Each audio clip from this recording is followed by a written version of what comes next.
ጊዜው 1974 ነው። ዓለም በአዲስ መንፈስ እየተንቀሳቀሰች ናት። በኒውዮርክ እና በቶኪዮ ጎዳናዎች ላይ ሰዎች በዲስኮ ሙዚቃ ይጨፍራሉ።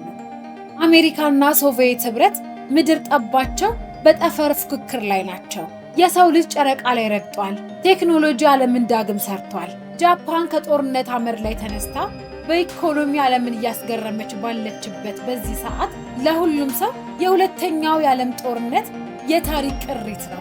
ነገር ግን ከዚህ ሁሉ ስልጣኔና ጫጫታ ርቃ በምትገኝ አንዲት የፊሊፒንስ ደሴት ላይ ሰዓቱ ለ29 ዓመታት ቆሟል። በሉባንግ ጥቅጥቅ ያለ ጫካ ውስጥ ለ30 ዓመታት አንዲት ሰከንድ እንኳን ወደፊት ያልተራመደ አንድ ሰው አለ። ዓለም ስትለወጥ እርሱ ግን አሁንም በ1945 ዓመተ ምህረት ውስጥ ነው። ጣቱ አሁንም በጠመንጃ ቃታ ላይ ናት። አይኖቹ አሁንም ጠላትን ይፈልጋሉ። ለ3 10 ዓመታት ያህል በጫካው ውስጥ ጠላትን ሲጠባበቅ የኖረ ሰው። ይህም ሰው ሂሮ ኦኖዳ ይባላል። ሂሮ ኦኖዳ የተወለደው እንደ አውሮፓውያን አቆጣጠር በ1922 በጃፓን ዋካያማ ግዛት ውስጥ በሚገኝ ካይናን በተባለች ትንሽዬ ከተማ ነበር። ይህ ቦታ ዝም ብሎ መንደርም አልነበረም። የኦኖዳ ቤተሰቦች ለዘመናት የቆየው የሳሙራይ የጀግንነት ታሪክ ያላቸው ነበሩ። አባቱ የቀድሞ ፈረሰኛ ወታደር ሲሆን እናቱ ደግሞ አስተማሪ ነበረች። በእነሱ ቤት ውስጥ ውሸት ወይም ክደት የሚባል ነገር ቦታ አልነበረውም። ኦኖዳ ገና በሕፃንነቱ በደሙ ውስጥ የሰረጸው አንድ ትልቅ እሴት ነበረው፣ ለሀገር መታመንና ለክብር መሞት። ይሁን እንጂ ኦኖዳ ገና ከመጀመሪያው ወታደር ለመሆን አላለመም ነበር። በ18 ዓመቱ ወደ ቻይና ተሻግሮ በአንድ የንግድ ኩባንያ ውስጥ መስራት ጀመረ። በዚያም የቻይና ቋንቋ በሚገባ ተማረ። በስራ ባልደረቦቹ ዘንድ ኦኖዳ የሚታወቀው በብልሃቱና በፍጹም በማይታጠፈው ግትር ባህሪው ነበር። አንድ ነገር ካመነበት ዓለም ብትገለበጥ አይቀይረውም። በ1930ዎቹና በ1940ዎቹ መጀመሪያ ላይ ጃፓን በጦርነቱ ተሳትፎ ስለነበራት በ1942 የጃፓን ሰራዊት ሲጠራው ስራውን ትቶ በ20 ዓመቱ የጃፓንን ኢምፔሪያል ጦርነት ተቀላቀለ። መሪዎቹ የኦዳንን ልዩ ብልሃትና ቋንቋ የመቻል ችሎታ አስተዋሉ። በዚህም ምክንያት ለተራ ወታደርነት ሳይሆን በጃፓን እጅግ ጥብቅና ሚስጥራዊ ወደ ሆነው የናካኖ ትምህርት ቤት ተላከ። እዚህ ትምህርት ቤት ውስጥም ኦኖዳ የተማረው መደበኛ ውጊያንም አልነበረም። የተማረው የሽምቅ ውጊያና ስለላን ነበር። ከሁሉም በላይ ግን በማንኛውም ሁኔታ ውስጥ ብቻውን ተነጥሎ መትረፍንም ነበር።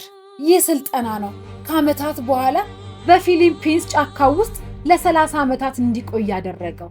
እንደ አውሮፓውያን አቆጣጠር ታህሳስ 1944 የሁለተኛው የዓለም ጦርነት ወደ ማክተሙ ተቃርቧል። ጃፓን በየአቅጣጫው እየተሸነፈች ነው።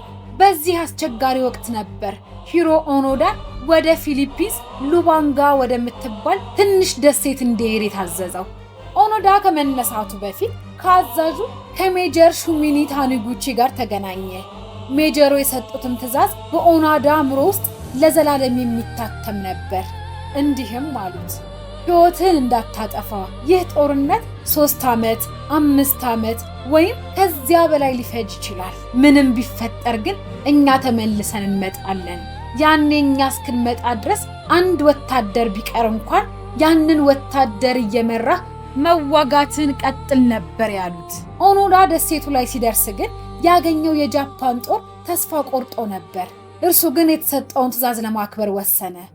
የደሴቷን የአየር ማረፊያና ወደብ ጠላቶቹ እንዳይጠቀሙበት ለማውደም ቢሞክርም በደሴቱ ላይ የነበሩ ከፍተኛ መኮንኖች ግን ትብብር አልፈጠሩለትም ነበር። የካቲት 1945 የአሜሪካ ጦር ደሴቷን ተቆጣጠረ። አብዛኞቹ የጃፓን ወታደሮች ተገደሉ፣ ግማሾቹ ደግሞ እጃቸውን ሰጡ። ኦኖዳ ግን ላፍታ አላመነታም። የተሰጠውን ትዕዛዝም አስታወሰ። እኛ እስክንመጣ ድረስ ተዋጋ። ኦኖዳ አካቱስ፣ ሺማዳና ኮዝካ የተባሉ 3 ወታደሮችን ይዞ ወደ ጫካ ጥልቅ ክፍል ውስጥ ገባ። በዚያን ቀን ኦኖዳ ወደ ጫካ ሲገባ ለሚቀጥሉት 29 ዓመታት ከሰዎች ዓለም ተለይቶ እንደሚኖር አልጠረጠረም ነበር። ለእርሱም ይሄ ምሽግ የጥቂት ወራት ወይም የጥቂት ዓመታት ትግል መስሎት ነበር። ነገር ግን ያ የተሰጠው ትዕዛዝ በሕይወትና በሞት መካከል የሚያቆየው ብቸኛ ገመድም ሆነ። ኦኖዳና 3 ጓደኞቹ ጫካውን መኖሪያቸው አደረጉት። የሚመገቡትም ከጫካ ያገኙትን ሙዝ፣ ኮኮናትና አልፎ አልፎ ከመንደሮች የሚሰርቋቸውን ከብቶችም ነበር። ነገር ግን ይሄ ኑሮ ብቻ ሳይሆን ጦርነትም ነበር። በየጊዜው ከአካባቢው ገበሬዎችና ከፖሊሶች ጋር የሚጋጩ ነበር። ለእነርሱ እነዚህ ገበሬዎች የሚታዩቸው ሲቪል ልብስ የለበሱ ጠላቶችም ነበሩ። ነሐሴ 1945 ጃፓን እጇን ሰጠች። ጦርነቱም በይፋ በቃ። በአውሮፕላን ላይ በሺዎች የሚቆጠሩ በራሪ ወረቀቶች በጫካው ላይ ተበተኑ። ወረቀቶችም እንዲህ ይላሉ: ጦርነቱ ነሐሴ 15 አብቅቷል፣ ከጫካው ውጡና እጃችሁን ስጡ ይልም ነበር። ኦኖዳም ወረቀቱን አነበበው። ነገር ግን በናካኖ የስለላ ትምህርት ቤት የተማረው ትምህርት ሌላ ነገር ነገረው። ይህ ከጠላት የተራቀቀ ሴራ ነውም አለ። ጃፓን በፍጹም እጇን እንደማትሰጥም ያምን ነበር። ወረቀቱ ላይም የተሳሳቱ የፊደል አጻጻፎችንም አገኘ። ይህም መልእክት ደግሞ አሜሪካውያን እኛን ለማታለል ያዘጋጁት የውሸት ወረቀት ነው የሚል ድምዳሜ ላይም አደረሰው። የሚገርመው ግን ይህ ብቻም አይደለም። የጃፓን መንግስት የኦኖዳን ቤተሰቦች ወደ ደሴቷ መጣ። የድምፅ ማጉያም ተጠቅሞ የወንድሙን ድምፅ አሰሙት። ሂሮ እኔ ነኝ ወንድምህ፣ እናታችን በሕይወት አለች፣ ትጠብቅሃለች፣ ጦርነቱም አልቋል አለው። ኦኖዳ ግን ምን ያደረገ መሰላችሁ? ከዛፉ ጀርባ ተደብቆ በንቀት ሳቀ። ጠላቶች ድምፅ የሚያስመስል ማሽን ሰርተው ነው ብሎ ለጓደኞቹ ነገራቸው። ሌላው ቀርቶ የቤተሰቡን ፎቶግራፍ ሲያገኙ እንኳን ጠላቶች ቤተሰቦችን አስገድደው ያነሱት ፎቶ ነው በማለት ለ30 ዓመታት ራሱን በጥርጣሬ መካከል ቆለፈበት። ጊዜው እየነጎደ ሄደ። ከ4 ዓመት በኋላ ደግሞ በ1954 ሺማዳ የሚባለው ጓደኛቸው በግጭት መሃል ተገደለ። በመጨረሻም በ1972 የኦኖዳ የመጨረሻ የቅርብ ጓደኛ ካዙካ በፊሊፒንስ ፖሊሶች ተገደለ። አሁን ኦኖዳ ብቻውን ቀረ። በዓለም ላይ ካሉ ጃፓናውያን ሁሉ ጦርነቱ ያላበቃለት ብቸኛው ሰው እርሱ ብቻ ነበር። በ1974 ግን ዓለም ኦኖዳን ረስታዋለች። ነገር ግን ኖሪዮ ሱዙኪ የተባለ አንድ ጀብደኛ የጃፓን ተማሪ አንድ ትልቅ ግብ አወጣ። እንዲህ አለ: ሌላው ቢቀር ሂሮ ኦኖዳንን አንድ ፓንዳ የበረዶ ሰው ሳላገኝ ወደ ሀገር አልመለስም አለ። ሱዙኪ ልባንጋ ደሴት ደርሶ ጫካው ውስጥ መኖርም ጀመረ። የካቲት 20 ቀን በ1974 ዓ.ም ሳይታሰብ ኦኖዳ ከዛፎቹ ጀርባ ብቅ አለ። ጠመንጃውንም በሱዙኪ ላይ አነጣጠረ። ነገር ግን ሱዙኪ አልደነገጠም። ኦኖዳ-ሳን፣ ጃፓን ውስጥ ንጉሠ ነገሥቱና ሕዝቡ አንተን እየጠበቁህ ነው አለው። ለ30 ዓመታት ማንም ሊያሳምነው ያልቻለውን ኦኖዳን ይህ ወጣት አሳመነው። ነገር ግን ኦኖዳ አሁንም አንድ ቅድመ ሁኔታ ነበረው። እኔ ወታደር ነኝ፣ ያላዛዡ ትዕዛዝ ቦታዬን አልለቅም። ሜጀር ታኑጉቺ መጥተው ጥጥቅ እንድፈታ ካላዘዙኝ በስተቀር ጦርነቱን እቀጥላለሁ አለው። ሱዙኪም መልእክቱን ይዞ ወደ ጃፓን ተመለሰ። የጃፓን መንግስትም የቀድሞ የጦር አዛዥ አሁን መጽሐፍ ሻጭ የሆኑትን አዛዡን ሜጀር ታኒጉቺ በአስቸኳይ ወደ ፊሊፒንስ ደሴት ላካቸው። መጋቢት 9 ቀን በ1974 ዓ.ም ሜጀሩ ጫካው ውስጥ ቆሞ ያንን ታሪካዊ ትዕዛዝ አነበቡ። ከዛሬ ጀምሮ ማንኛውም ወታደራዊ እንዲቆም ታዟል፣ ትጥቃችሁንም ፍቱ ይል ነበር። ኦኖዳ ለ30 ዓመታት በአዝመራው ውስጥ የደበቀውን በየቀኑ ሲያጸዳዳ የኖረውን ሰይፉ መዘዘ። ከዛም ሜጀር ታኒጉቺ ፊት በክብር አስቀመጠው። ለኦኖዳ ጦርነቱ አሁን አበቃ። ለ30 ዓመታት የፈጀው የብቸኛ ጉዞ በዚሁ አበቃ። ኦኖዳ ከጫካው ውስጥ ሲወጣ ዓለም ጉድ አለች።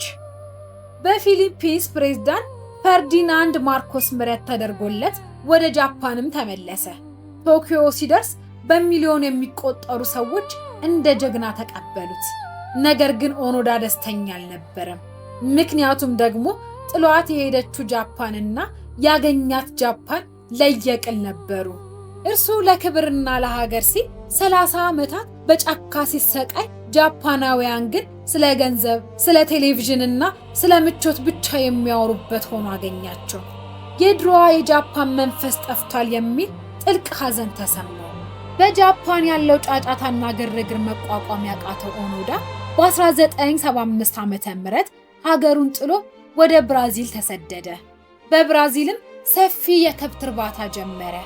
ማቺ የተባለች ጃፓናዊት ሴት አግብቶ ለ30 ዓመታት በጫካው ውስጥ ያጣውን ሰላም በብራዚል ሜዳዎች ላይ አገኘው። ሂሮ ኦኖዳም ጥር 16 ቀን 2004 ዓመተ ምህረት በተወለደ በ91 ዓመቱ ከዚህ ዓለም በሞትም ተለየ። የእርሱም ታሪክ አንድ ጥልቅ ጥያቄን ጥሎም አልፏል። ኦኖዳ ጀግና ነው ወይስ በከንቱ ያባከነው የህይወት ሰለባ? የዛሬው ፕሮግራማችን ይሄንን ይመስል ነበር። እናንተስ ስለ ኦኖዳ ምን ታስባላችሁ? ጽናቱ ይደንቃችኋል ወይስ በከንቱ የጠፋው 30 ዓመት ይመስላችኋል? በኮሜንት መስጫው ላይ አሳውቁን።